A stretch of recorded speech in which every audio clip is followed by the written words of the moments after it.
If you have a tape-based camera, like a Firewire camera, the first thing that you need to do to capture your content is plug it into your Macintosh. In this case, right now, I don't have a camera connected.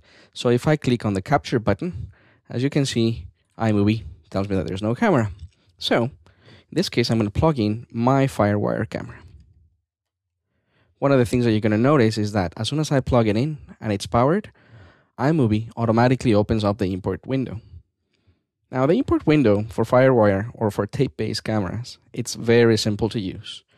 Down here, you get a choice of automatic and manual. The difference between automatic and manual is with the automatic mode, iMovie rewinds whatever tape is on the camera to the very beginning. It plays and captures the whole tape. And at the end of the capturing process, it rewinds your tape to the very beginning. So that process works great if you want to dump or if you want to copy a whole tape. In my case right now, I don't want to copy the whole tape. Rather, I want to go and select some clips at the very end of my tape. When you click on the manual option, you notice now we have what it's called transport controls. We've got a timer down here and another different timer at the very top of the screen. The difference between these two timers is that the top one gives you the timestamp on the tape on the camera, and the one at the bottom, it gives you the amount of time that has been recorded to iMovie. Now the transport controls, they behave just like any other VCR. Let's just see. Right now I'm at 42 minutes in my tape. So the camera is winding, starting playback. So there we go. That's not exactly what I want to capture. I want to capture a green screen shot. There. Let me just rewind a few seconds and click on the import button. When you click on the import button, as you saw right now, iMovie doesn't start capturing right away, but rather it gives you a dialog box where you can choose where to save your content. As you can see, we don't actually get a save as dialog box, so we cannot navigate the hierarchy on the hard drive. But you only get to choose the name of the hard drive that is available. The next thing that you get to see is to create an event. And what iMovie calls events, it's just a way of organizing your clips into something that is meaningful, in this case, pretty much by date. And as you can see, it gives you today's date, which you can always rename. In this case, I'm capturing a green screen shot that I made of some model airplanes. So I'm going to call it model airplanes.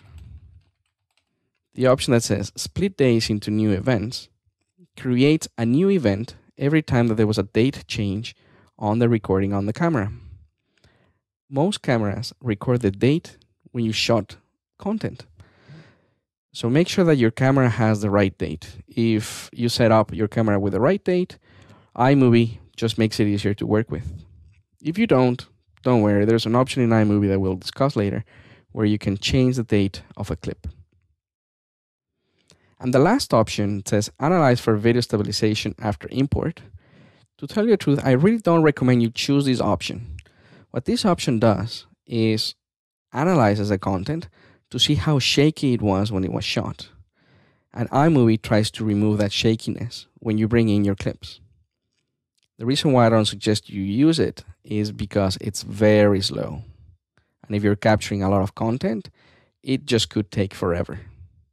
Having said that, if you do have the time, let's say that you capture something and then you leave your computer for the night, in that situation, you may want to choose Analyze for Stabilization.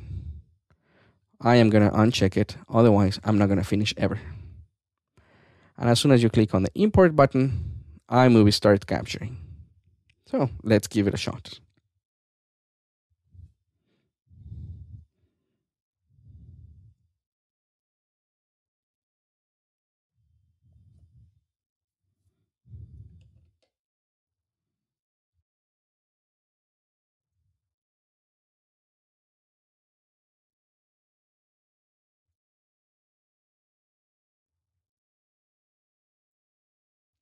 Once you're finished with your recording, simply press on the stop button.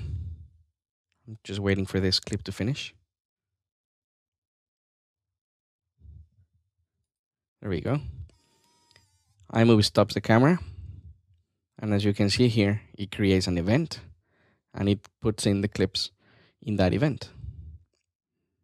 So at this point, you can rewind, you can play, you can fast forward, you can go to another tape and keep on capturing.